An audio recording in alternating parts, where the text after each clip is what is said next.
And what is going on, Sixers Nation? We are back right here on Sixers Digest. We've had a lot of conversations regarding the refereeing, the mess of a final to that Game 2 loss there, but the Sixers still got to find a way to win 4 games. So with me, I got Cliff Jackson to break down and figure out exactly how that is the case. So Cliff, how we doing? How's the outlook? How are the vibes over there? Yeah, I've been pretty optimistic since that game. Even after it, 2-0 is not as big of a hole as people think it is.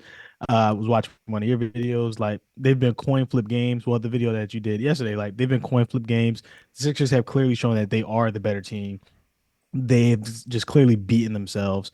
As long as they just continue to do what they're doing, and they have a good game plan, they just need to trust themselves, and they just need the others to step up. So I do feel pretty optimistic they're coming back to Philly. The way Joel Embiid and Tyrese Maxey spoke after the game got me more optimistic. The way Joel Embiid saying we're fine, we're gonna win the series. I'm not worried. Like obviously he was dejected, but he's here. And then Maxey said it's game two, whatever. We got to forget about it. Like just throw it away. Yeah, I'm all right. I'm back in. That's all I needed. absolutely. I'm totally with you there. And that's what we want to bring up today is who does need to step up specifically. And to put kind of a final bow on the refereeing conversation, that now the ball is in the Sixers court, that they can file a formal protest with the NBA. I'm kind of at the point where, and I'll let this play out so you guys can read all the regulations behind that. Obviously cost 10,000 and all the other stuff there. I'm kind of at the point where I'm ready to put this behind us, where it's time to check rock, play ball, and watch this team win 4 games in a row, because I very much think they are capable of doing that. But to acknowledge what has been going on with this team, it's been the Tyrese Maxey and Joel Embiid show. And to point out those stats specifically, they have scored 131 points combined between those two players, just 74 among the rest of the 76ers. I know you've talked about this, Cliff. Who do you think is the biggest guy that needs to step up to kind of contribute there? So I don't know if I want to say it's like the biggest guy. I just they all have to collectively play well. Because like even when Tobias and he only had his 10 points the last game, like I still felt like Tobias played pretty well, like for what we were expecting.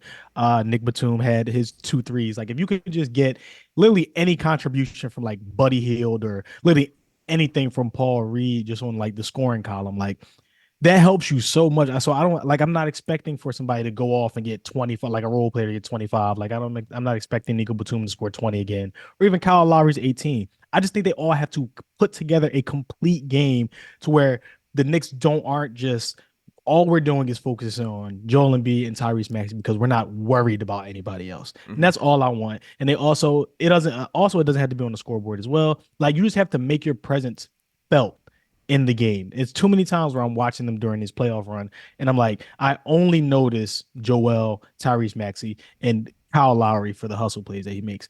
I absolutely have no idea who's on the court unless I'm complaining about them being on the court, and that's the issue that I have. Yeah, I'm with you there. And for the most part, like I am agree, I'm very much a guy who you can impact basketball in different ways. It doesn't just have to be winning. But for this specific series, I need something out of somebody, man. That like to dive into the scoring stats across the board. Tyrese Maxey averaging 34 points, Joel Embiid 31.5, then Kyle Lowry at 13, which I think that number is only going to go down. Tobias Harris at Mhm. 8.5, Kelly Oubre at 7, Nico Batum at 4.5, Paul Reed at 3, Buddy Hield at 1, and Campaign at 0. There's just got to be somebody being capable of throwing a rock in the ocean there. And one of the guys that I am a little bit optimistic on, and finally some positive news in the Sixers world, is it does seem like Anthony Melton has a play, that he has a chance to play, that he looks like he's going to be listed as questionable. He spoke saying that he believes he's going to be ready. How much of an impact do you think Anthony Melton makes, Cliff? Huge because I watched the lineup of Tyrese Maxey, Buddy Hield, Tobias Harris, Batum, and Paul Reed on the court all at one time. And I said, what is Nick? And this is the time that the Knicks were going on their run. I said, what is Nick Nurse doing? Because Tyrese Maxey is the only one that can dribble. Yeah. But adding somebody in now like DeAnthony Melton, who can dribble as a secondary ball handler, sometimes the primary ball handler in Nick Nurse's offense this season, as well as the Sixers' best perimeter defender. It's just going to help so much depending on if he's on a minute or not, but it just gives them another added like more versatility on offense and defense, and his ability to shoot, dribble, penetrate, put pressure on the rim. Someone that, like I said, the Knicks just have to worry about on defense, and that they have to key in on because he can beat you in multiple different ways, unlike the other guys. So I'm hyped for Melton coming back. Hopefully, we can see if he's actually active tomorrow, and if he'll be on a minutes restriction or not. Yeah, I'm very optimistic as well, and I'm hesitating to get my hopes up too high because we don't know what type of level he's at, or like obviously he has not played Mhm. consistent basketball in many months to this point, so it's tough to expect him to make a huge impact on winning as it pertains in a playoff setting. But nonetheless, this is a body, an athletic, a 6'4" springy guy that's going to be beneficial. That he's a very good rebounding guard, and we've talked plenty about the rebounding battle already, so I think that's another guy that can help out there. Now, when we talk about the scoring production, there's a couple guys that I want to dig into here.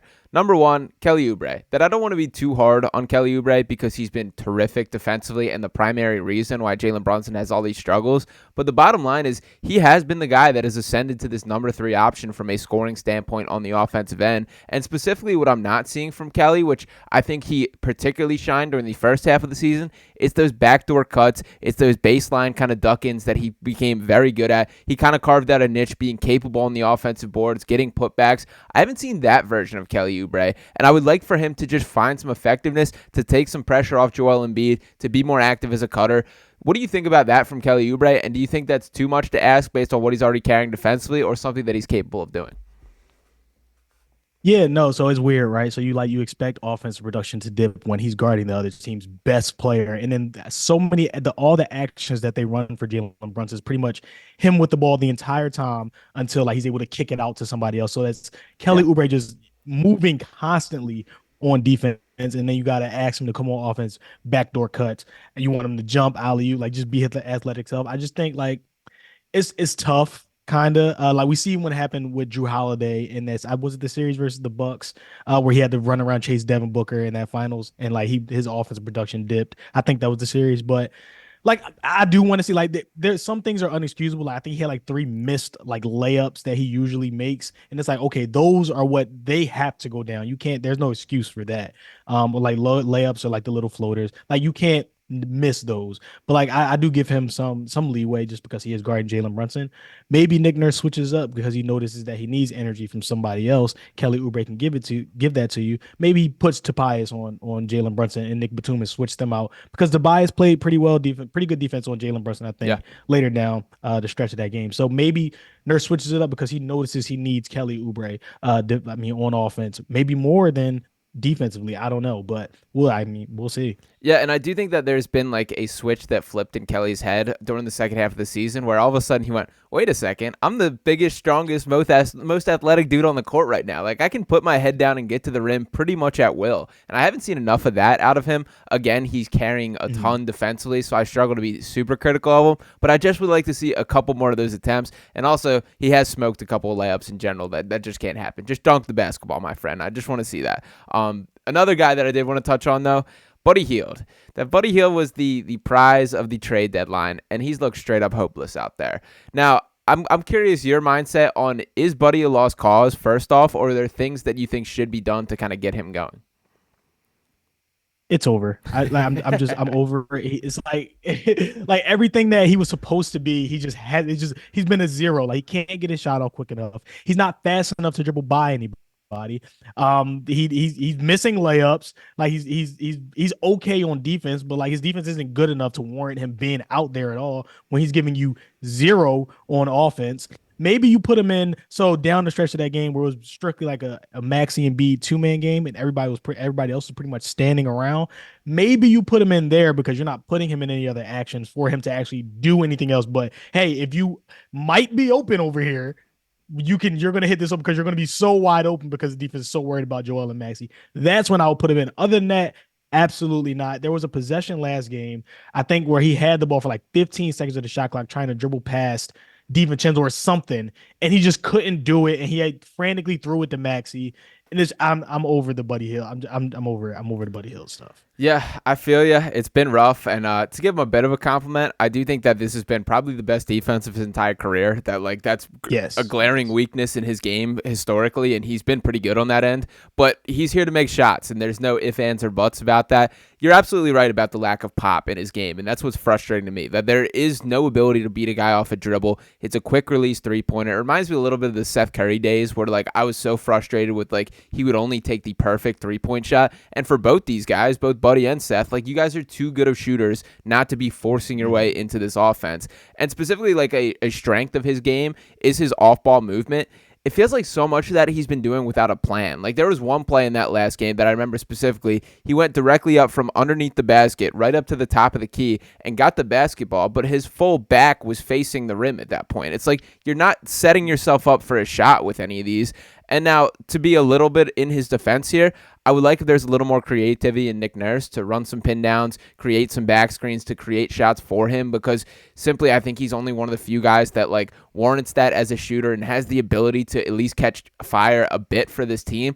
But it hasn't been encouraging, or he hasn't really earned that right by any means. So I'm with you. It's been very frustrating, and I am a Buddy Hield guy, so I'm upset that that has been the case. There's two other quick X Factor guys that I want to throw at you and get your thoughts on.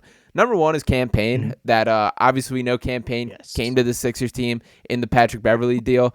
I was pretty against that at the time, but Cam Payne has been a guy that has opened my eyes throughout the season, that he does play with a nice energy. He's not afraid of the moment. And if Buddy Hield's not having a quick release, I mean, Cam Payne does not either, but it's not a step down in that variety. So I do think he's a guy that step up. And the other guy I want to throw at you is KJ Martin. And KJ Martin's not a guy I expect to light up the score sheet, but I could see buying this team a little bit of help is giving KJ Martin pure Josh Hart duty. Just don't let that guy get these second chance rebounds, that he matches up from an athletic standpoint, a size standpoint. So I wouldn't mind if, to make sure you're continuing to battle in this rebounding fight, to throw KJ Martin on Josh Hart for a little bit. So what are your thoughts on either of those two guys potentially making an impact? Yeah, I absolutely love Cam Payne, especially next to Tyrese Maxey, because like I said, I just feel like you need a secondary ball handler next to Maxey that the defense has to worry about, because Cam Payne can dribble, penetrate. He's really good at driving and kicking or finding that open cutter. Like he's not afraid of the moment. He brings that sort of energy that you need. I remember because I was at the Miami Heat, the play-in game, and I don't know if like the broadcast caught this. After he hit the three, right? They go to a timeout. He's walking on the court by himself, and he's like yelling at himself, hyping himself, like not looking at the crowd, yelling. He's hyping himself up. And I'm like, that's just what they need. They just need someone that is just crazy and doesn't care. Like he's just out there because he's a different type of energy. And honestly, when he gets it, he pushes the pace. He brings them like a different level of toughness. He can hit the three ball. He can, like I say, he can dribble, penetrate, put pressure on the rim. And like that's what you need in like moments like this in the playoffs. You need just somebody to change the game in like a weird way where you're like, that's what. And even in that playing game, he came in right off the bench and immediately shot a three. Yeah, and went in. And like you just need someone like that. As far as KJ Martin, I think we've been talking about it for the entire season. Either him or Ricky Council, like a big body, athletic, someone that can defend and just contribute to, okay, you just make sure that you are able to, you're crashing the boards and you're not letting Josh Hart or DiVincenzo or Hartenstein or even any of them get second chance opportunities. All right. That's all you're in here for. If you happen to get an open three, shoot it. If not, immediately pass it back and we'll work through we'll work through the offense. But they just need to make a change. Yeah. They can't keep doing this. The definition of insanity is doing the same thing over and over again and expecting a different result. You just can't do it. They need to switch something up. Yeah, I'm with you. And for all the praise that I've showered Nick Nurse with this overall season, now's the time to prove it, man. That now's when it matters most. Now it's time to get creativity and just show that what you're capable of. So I absolutely need to see that in Game 3. As far as Game 3 as a whole, Cliff, what's your prediction here? Does the Sixers team bounce back, find its way to a win? Oh, they blow them out. So did you see Max? He said that he was watching basically the Red Wedding episode of Game of Thrones. The Knicks have no chance. It's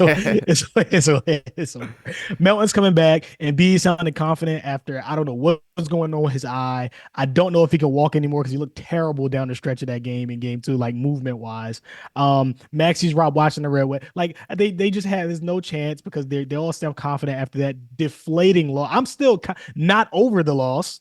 And they are apparently, so they're gonna blow them out. I'm optimistic. I'm happy. Can't wait for it. It's in Philly, so yeah, I'm with you. I'm glad there was an extra day in between, that they did get a little 2-day break here. I think from a mental standpoint and, of course, Joel Embiid's physical standpoint, that was very beneficial to this team. But I agree. I think this is a double-digit victory in Game 3, that it feels like one of those where they're destined to have an outlier shooting game, where the role players tend to play better at home are going to do just that. So I expect a little bit of a barrage of three-pointers to help out this team, some secondary scoring in that. So we will see what overall happens. But Sixers in 6, as it always was. So appreciate all you guys for tuning into this video here. Make sure you're smashing that subscribe button to help us grow the Sixers Digest family here. Drop a like to let us know you're listening, and any comments or predictions you have below. Stick with us throughout the length of this playoff run and everything else. We'll be back with you next time on Sixers Digest.